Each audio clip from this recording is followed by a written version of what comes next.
Hello and welcome to Tarun IAS. तो आज हम फिर आपके सामने एक बर्निंग टॉपिक इशू लेके प्रस्तुत हैं, जिसके बारे में हम बताएंगे कि ये मतलब क्यों इम्पोर्टेंट है, क्यों ये न्यूज़ में है, उसका बैकग्राउंड पूरा जानने की कोशिश करेंगे।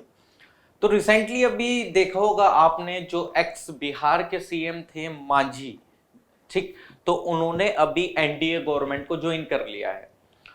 जितेन राम मांझी एक्स सीएम के 2014 में ये बने थे कुछ समय के लिए, ठीक। उस टाइम पे नीतीश कुमार जी को हटाया गया था, आई थिंक 1 साल के लिए, तो उस टाइम पे सीएम बने थे।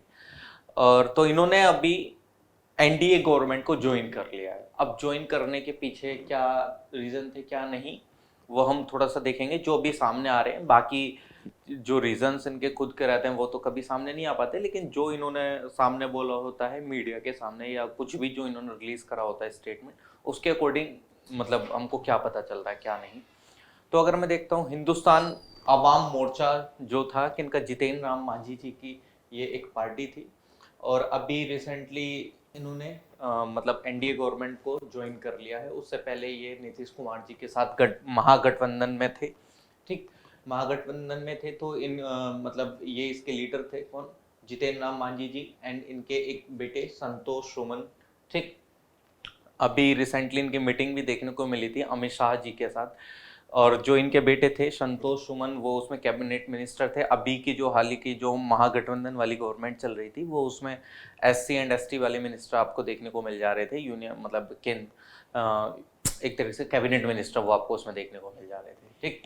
चलिए देखते हैं आगे कि इसके पीछे क्या मतलब एलिगेशन इन द सेंस जो भी हमारे सामने अभी आए हैं, उन एलिगेशंस के अकॉर्डिंग अगर हमें देखा जाए तो ये जो बोला जा रहा है बेसिकली, मतलब जो हिंदुस्तान आवाम मोर्चा ने जो अपने एलिगे मतलब जो इन्होंने ज्वाइन करी है एनडीए गवर्नमेंट को, तो इन्होंने बोला कि मतलब बेसिकली अगर आपको पता हो तो 21 जून को ये अभी इन्होंने ज्वाइन ही कर ली है एनडीए गवर्नमेंट।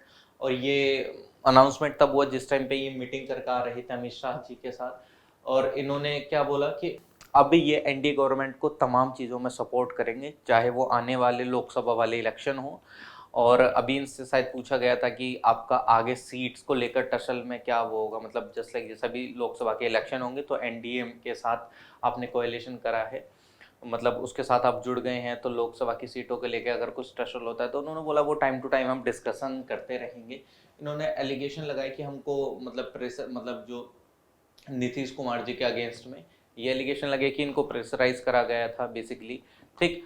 और नीतीश कुमार जी ने भी इन पे एलिगेशन लगाया कि ये स्पाई कर रहे थे पार्टी के बारे में, ठीक। मतलब ये पार्टी की चीज़ें इधर उधर पहुंचा रहे थे, मतलब इन द सेंस कि एनडीए गवर्नमेंट को ये पहुंचा रहे थे, मतलब बीजेपी को इन्होंने बोला कि ये जो थे ये मतलब जो अंदर की जो बातें होती थी वो ये उधर पहुंचा रहे थे, नीतीश कुमार जी ने बोला। और इन्होंने बोला संतोष सुमन और इन्होंने जितेन राम मांझी जी ने कि हमको प्रेशराइज करा जा रहा था, ठीक।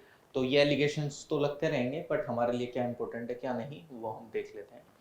तो अगर मैं बात करूं तो अगर आप देखेंगे तो यहाँ पे इनके पास कितनी सीटें थी कितनी नहीं, वो अगर मैं आपको बताने की कोशिश करूं तो आपको पता होगा कोई भी गवर्नमेंट कब फॉर्म होती है, जब मतलब मेजोरिटी मिल जाए उसको, मतलब लोकसभा में सेंट्रल गवर्नमेंट को चाहिए होती है, और स्टेट गवर्नमेंट में लेजिस्लेटिव असेंबली में हाफ ऑफ द सीट्स चाहिए होती हैं, ठीक। तो अगर देखा जाए तो अगर किसी पार्टी के पास हाफ ऑफ द सीट देखने को मिल जाती है तो मेजोरिटी गवर्नमेंट हो जाती है, और वो फिर अपनी गवर्नमेंट बना लेती है, मतलब मेजोरिटी ऑफ द सीट उसके पास हो जाती है, ठीक। तो बेसिकली अगर मैं देखूं तो जो अभी चल रहा था, जो टोटल 243 सीट्स पे जो इलेक्शन था बिहार गवर्नमेंट में, जो बिहार स्टेट के अंदर, तो जो प्रेजेंट गवर्नमेंट थी उसके पास 160 सीटें हैं, ठीक। 160 सीटें थी महागठबंधन के पास, जिसमें कि आरजेडी की 79, जेडीयू की 45, आईएनसी इंडियन नेशनल कांग्रेस की 19, सीपीआई एमएल की 12, सीपीआई 2, सीपीआई एन की 2, ठीक, आईएनडी की 1, ठीक।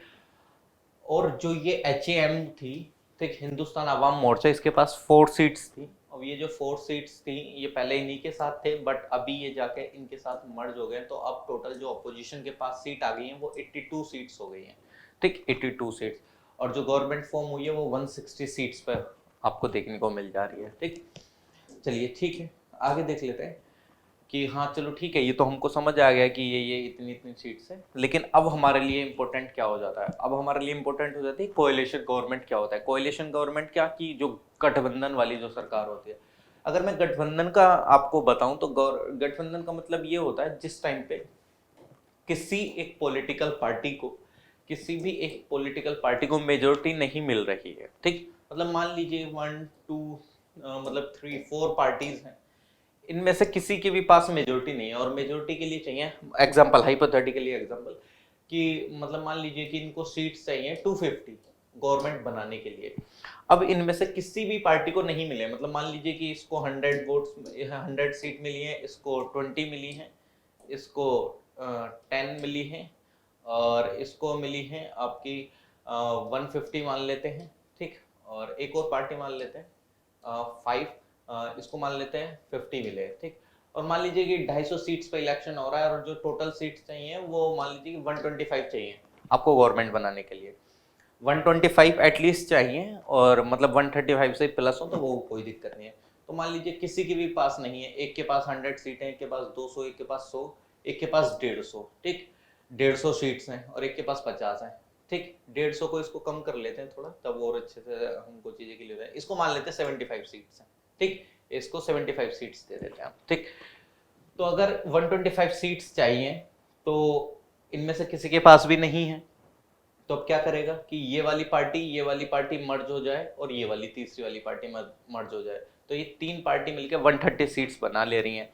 या एनीवन कोई भी 75 वाली मर्ज हो जाए इन तीनों के साथ, ठीक। इन तीनों के साथ 1 वाली पार्टी नहीं हो रही है मर्ज, और ये लास्ट की पार्टी मर्ज हो जा रही है।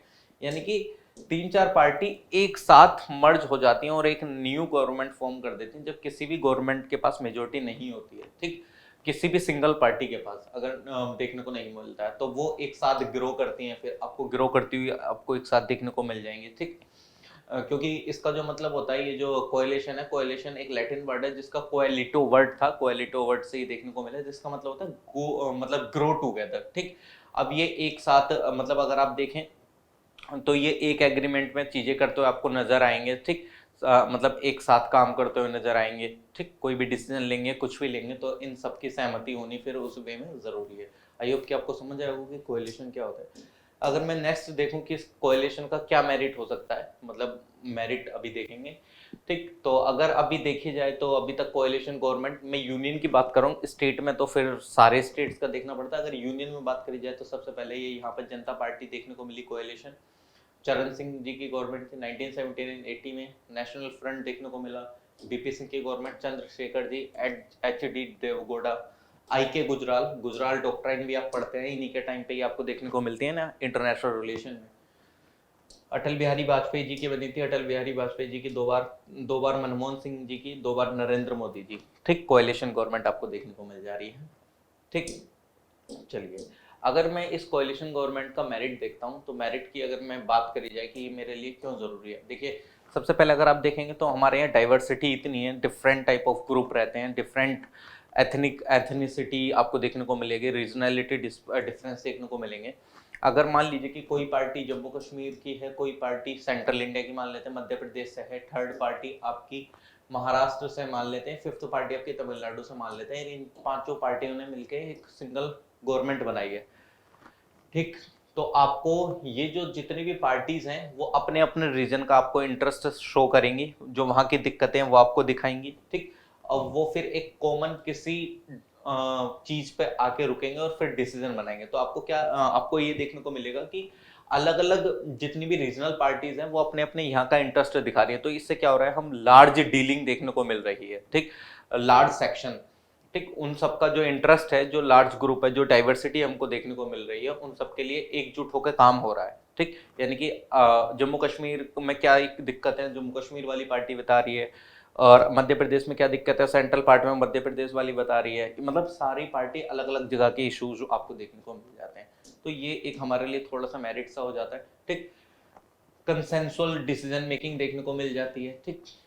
अगर आप इसमें देखते हैं, और आपको वही कि जितना भी डाइवर्स इंटरेस्ट है, जितनी भी अलग अलग आपको डाइवर्सिटी देखने को मिल जाती है कंट्री में, तो सबका एक इंटरेस्ट आपको एक जगह सर्व होता हुआ देखने को मिल जाता है, ठीक। चलिए ठीक है। अगर मैं इसका डीमेरिट देखूं, डीमेरिट में अगर देखें तो जैसे कि आपको पता है ये अनस्टेबल गवर्नमेंट है, कि कब कौन सी पार्टी किसके साथ जाके मर्ज हो जाए कुछ नहीं पता, कब आपकी सरकार गिर जाए। तो इसमें स्टेबिलिटी बहुत कम है, अनस्टेबल गवर्नमेंट है। क्यों? क्योंकि मान लीजिए जैसे 1 2 3 4 5 ये पार्टी मतलब ये आपकी मेजोरिटी में है और माइनॉरिटी मान लेते हैं 6, 7, 8 या पोजीशन में है। अब इनमें से कोई सी भी पार्टी दो इसके साथ जाके मिल जाए या कोई सी भी एक पार्टी इसके साथ जाके मिल जाए, हर 6-6 महीने में अगर यही होता रहेगा तो स्टेबिलिटी तो होगी नहीं गवर्नमेंट में, आप वर्क ही नहीं कर पाएंगे अच्छे से, आप तो अपनी गवर्नमेंट को ही बनाते रह जाएंगे फिर इस हिसाब से। ठीक, तो ये वाली एक जो अनस्टेबल वाला फीचर है, ये एक इसका डिमेरिट आपको देखने को, मतलब डिमेरिट आपको देखने को मिल जाता है अनस्टेबल वाला जो फीचर है। ठीक, अगर मैं आगे देखने की बात करता हूँ तो इसमें क्या होता है कि इसमें सुपर प्राइम मिनिस्टर बोलते हैं एक तरीके से। अगर आप देखें तो प्राइम मिनिस्टर जो है वो खुद अपना डिसीजन लेगा ना। अब क्या होता है, जिस टाइम पे कोalition गवर्नमेंट होती है तो उसको सबको सहमत करना पड़ता है, अगर कोई भी सहमत नहीं हुआ तो वो डिसीजन ही नहीं बन पाएगा। ठीक, तो अगर आप देखें तो पहले अगर खुद एक मेजोरिटी पार्टी का है तो वो अपना आसानी से डिसीजन ले सकता है।